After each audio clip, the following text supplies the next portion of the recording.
A couple of weeks ago, we made a video about a concept I call weapons versus wounds. A lot of relationships end not because someone couldn't handle our wounds, but because they couldn't deal with our weapons. Well, I was just on a members call with my Love Life Members Club, and one of my members asked me a question that specifically pertained to the content in this video. Hi Matt, I loved your video on weapons we use to protect ourselves. Unfortunately, my favorite weapon is passive-aggressive behavior. I'm not proud of this, and I want to learn how to communicate my vulnerabilities without feeling scared that the other person will abuse that. What would your advice be around communicating vulnerability while still protecting myself somewhat? I want to show you a little bit of my answer to this question that I gave live on my Love Life members call. And stay till the end because I have something very special to give you before you leave this video. The first step, Jessica, is to understand that this isn't working for you. Look at the pattern of your passive aggression and look at where it hasn't been working. What does it typically lead to? It leads to an escalation in the argument. An escalation in the argument leads to even worse things being said. We now both say things we regret. We now both end up in tears. We both end up hating each other, angry, 2 days of silent treatment. And then look at the pattern of what brings you back together. I bet you the pattern of what brings you back together is a moment where one of you makes some kind of brings a different tone. You know what happens at the end of an argument? One person comes over and, rests their hand on someone's knee. And that person goes, It's like, they're trying a little bit. Like there's a softening because you're like, that person's just done a little act of peace. It's like when you're fighting with someone and someone just reaches out their hand and strokes your finger. And it's like, that was an act of peace. And then your finger grabs a finger. You don't want to show too much, right? You don't want to concede too much, but your finger grabs a finger. And then someone says, look. And then that tone is different from the tone before. An act of peace. So you get this spiraling in a different direction, a spiraling de-escalation.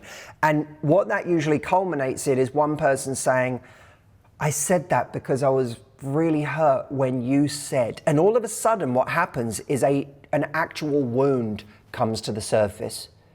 The weapon goes down and the wound comes up. And that person sees, oh, you were hurt by this. And me being hurt is a lot less offensive to you than me accusing you of something or me telling you what a piece of shit you are.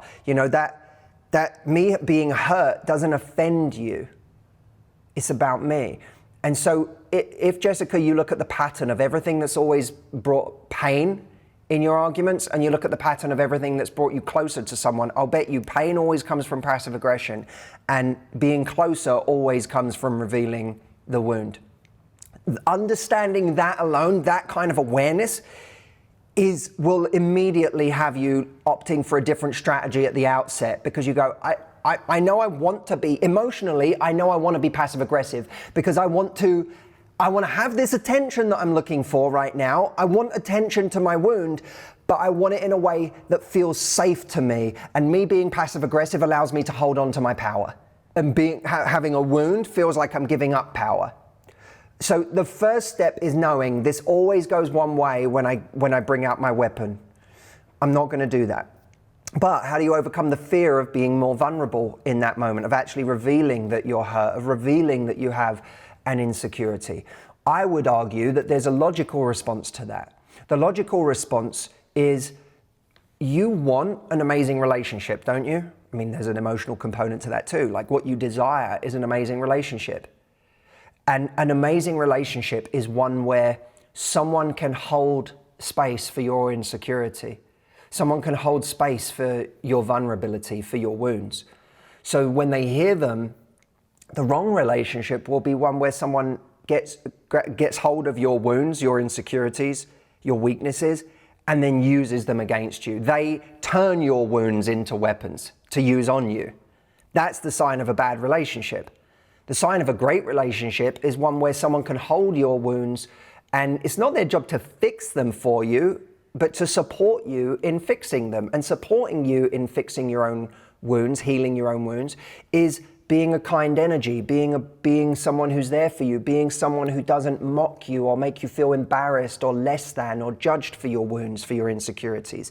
So in a sense, emotionally, you want an amazing relationship. Practically, how do you find out if you've got an amazing relationship? You have to reveal wounds. You have to actually show more of yourself and see how someone responds to that. And of course, that's not just how you see if you have an amazing relationship, but it's how you build one. Because someone doesn't have the chance to be that energy for you if you never give it to them. They can only show you that they're capable of that if you give them an opportunity to. And our partner, especially the right one, deserves more from us than having that opportunity only at the end of having been eviscerated by your passive aggression and having a day or two or a week of turmoil in order to get to that point of being able to provide that energy for you. Now look, I think what we just went through is a life-changing concept in your relationships, in every relationship you're ever gonna be in. But that was all about how you can be more vulnerable, how you can embrace that side of yourself and feel brave and courageous in doing so. That's not the end of the story, because you want to be in a relationship where both you and the other person can be vulnerable. And you may be saying, Matt, this is great. Now I know how to be more vulnerable, but the person I'm with doesn't open up. The person I'm with won't talk. They won't let their guard down around me. And as a result, it's hard to make the deep connection that you want to make with that person, the connection that would take your relationship with that person to the next level. I have put together a free training for you that is packed with content. You know, even when I give something away for free, it's always packed with content. And this free training walks you through the steps, not to being vulnerable yourself, but to getting the other person to be far more vulnerable with you. It is at the link gethimtotalk.com. I'm going to link that up here. Go there now, watch this training. It is super practical. And by the end of it, you are literally going to know how to get the person that you're dating right now, whether it's casually or in a real relationship, to truly let their guard down and open up around you. I'll see you there. The link's here. And thank you for watching, as always.